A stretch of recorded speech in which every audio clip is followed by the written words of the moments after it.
कृष्ण कन्हैया को, बांके बिहारी को किसी की भी नज़र ना लगे, क्योंकि बहुत ही सुंदर लग रहे हैं हमारे ठाकुर जी। तो ठाकुर जी के लिए एक बहुत ही सुंदर सा ये फूल मुझे मिला था, गुलाब की कली, तो मैं ठाकुर जी को अर्पित कर देती हूँ। तो मुझे इस टाइप का फूल ठाकुर जी को अर्पित करना बहुत ही ज़्यादा पसंद है। तो चलिए ये पुष्प भी हम ठाकुर जी को अर्पित कर देते हैं। और हमारे ठाकुर जी बहुत ही खुश हैं। जब इस तरीके से मैं ठाकुर जी का श्रृंगार करती हूँ तो ठाकुर जी के जो चेहरे की मुस्कान है वो एकदम ऐसा लग रहा है कि ठाकुर जी हमारे मुस्कुरा रहे हैं। तो ये देखिए हमारे ठाकुर जी का जो श्रृंगार है मैं इसी तरीके से करती हूँ। मेरी मॉर्निंग रूटीन का ये अहम हिस्सा है ठाकुर जी का श्रृंगार और पूजा। तो ठाकुर जी का पुष्प सेवा हो गई है। ठाकुर जी को अब बंसी अर्पित करेंगे। तो चलिए ठाकुर जी की जो बंसी है ठाकुर जी को उसे अर्पित करते हैं, क्योंकि ठाकुर जी की जो बंसी है वो भी श्रृंगार का अहम हिस्सा मानी जाती है। तो ये देखिए अभी हमारे ठाकुर जी का श्रृंगार कंप्लीट हो गया है। और सच में आज हमारे ठाकुर जी श्रृंगार करने के बाद बहुत ही सुंदर लग रहे हैं, बहुत ही प्यारे लग रहे हैं। और यहाँ पे ठाकुर जी की जो गैया है वो भी मैं ज़रूर रखती हूँ। तो अगर आपके पास गैया है या बछड़ा है तो ठाकुर जी के पास उसे ज़रूर रखना चाहिए।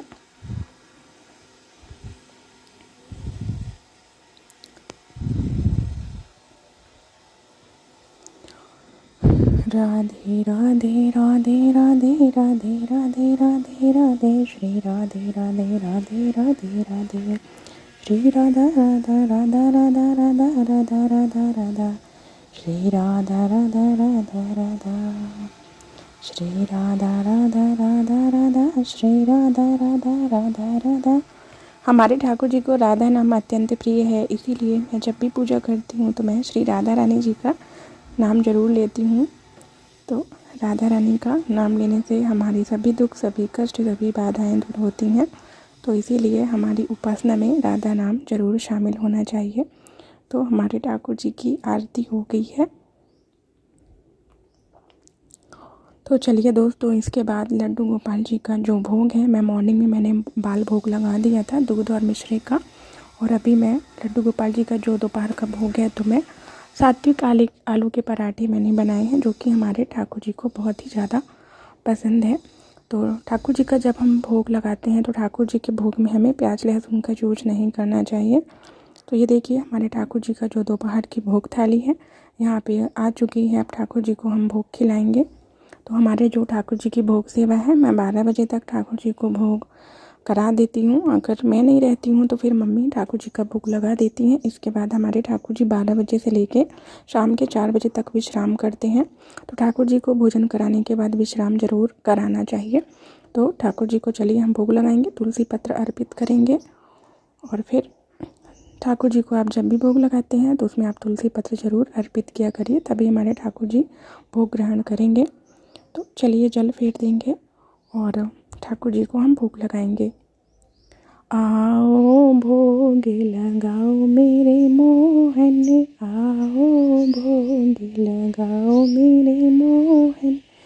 कौन कहते हैं भगवान आते नहीं, तुम मेरा के जैसे भुलाते नहीं। कौन कहते हैं भगवान खाते नहीं, बेर शबरी के जैसे खिलाते नहीं। अच्युतम केशवम कृष्ण दामोदरम, राम नारायणम जानकी बल्लभम। तो बहुत प्यार से एकदम छोटे बालक की तरह हम अपने हाथ से ठाकुर जी को भोग पवाएंगे। बहुत ही प्रेम से, प्रसन्नता के साथ हमें ठाकुर जी की भोग सेवा करनी चाहिए। जैसे एकदम छोटे नन्हे बालक का हम ध्यान रखते हैं, उसकी हर चीज़ का ख्याल रखते हैं, उसी तरह हमें ठाकुर जी की भी सेवा में हर चीज़ का ध्यान रखना चाहिए। जैसे एक माँ को अपने बच्चे की फ़िक्र रहती है कि कब बच्चे को भूख लगी है, कब बच्चा सोना चाहता है, कब बच्चे को पानी पीना है, उसी तरीके से आपको ठाकुर जी की भी सेवा करनी चाहिए। तो ये देखिए ठाकुर जी का दोपहर का भोग हो चुका है। इसके बाद हमारे ठाकुर जी विश्राम करेंगे। इसके लिए मैं ठाकुर जी का यहाँ पे शयन के लिए बिस्तर लगा रही हूँ। तो ये ठाकुर जी का बिस्तर भी मैंने घर ही पे बनाया है और मुझे बहुत अच्छा लगता है जब मैं ठाकुर जी की तरह तरह की सेवा करती हूँ।